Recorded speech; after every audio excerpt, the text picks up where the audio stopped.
Hello, it's Darren from Grills Plants. Today it's the 7th of April and I'm here in Cornwall in the UK, just so you know. So this is comfrey. This is a bit of a non-invasive comfrey. I think a lot of people call it Russian comfrey. Why do we grow comfrey? So I grow comfrey for many reasons, all for a feeding perspective and a bee perspective. So the flowers, when they flower through the summer, they're like a lovely pink flower. Bees are particularly attracted to comfrey.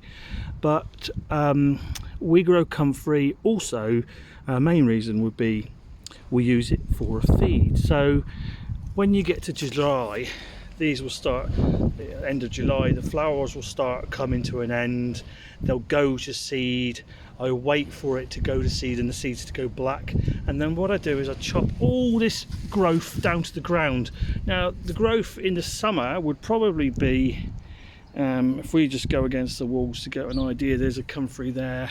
He'll be easily halfway up the wall, probably about 2 feet tall. So what we do is we chop them down when they've flowered and they've gone to seed. Seeds have gone black. Then I'm going to extract the seeds first. They're going to be nice and dry, and I'm going to sow them straight away in a seed tray, because that will create me more comfrey plants.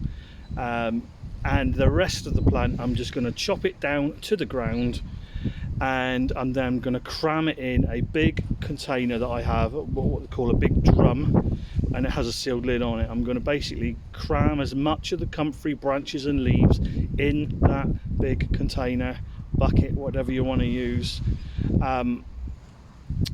Chop it down a bit, so use some secateurs or some clippers to chop it up into sections. Then what I'm going to do is I'm going to basically cover it in water right full, and then push all the comfrey down with a stick or something. Then I'm going to put a lid on it. This is quite important that you have a lid or something on the top, because this is going to make you feed and this is going to stink. Before I grew comfrey, I used to ask people who grew comfrey, apparently it stinks. What's it smell like? And they go, I don't know, it just stinks. I would liken it to pig poo.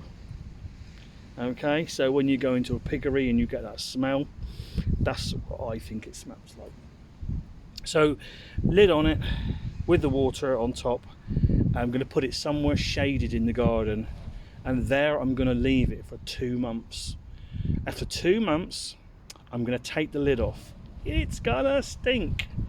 And now what I'm going to do is I'm going to transfer it from one bucket to another. What I do is have another big container bucket, and with one which will have a lid on it. I use an old towel and I peg it onto the one I'm going to, around the edges, with sort of clothesline pegs around the edge with a dip in the middle.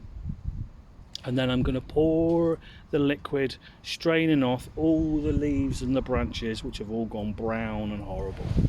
So I've strained it all off. I'm going to put the lid on the strained liquid. It will be browny blacky colour. You want to put a lid on it. I then store it in my potting shed, and then I'm going to use that as a liquid feed. It's fantastic as a feed. The feed ratio I would use would be 1 in 10. So 9 litres of water, 1 litre of comfrey feed. I'd use a specific measuring jug where I put 1 litre of comfrey feed into my measuring jug, pour it in my watering can with 9 litres of water, and there you go, it's good to go. Now then, the other thing you can do with comfrey as a feed is, in the summer, let's just say I use it on tomato plants. So I would take these leaves, would be far more established than they are now, because now it's April.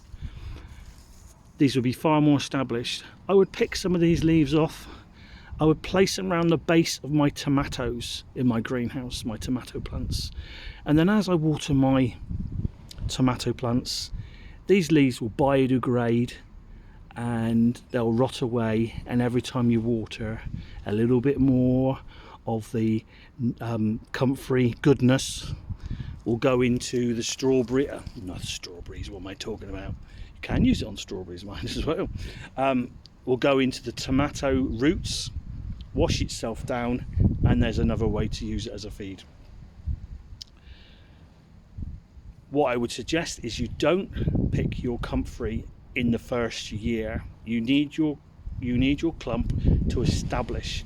So give it at least 12 months, some people would say 2 years, before you actually start reaping the benefits of a natural feed, which is comfrey.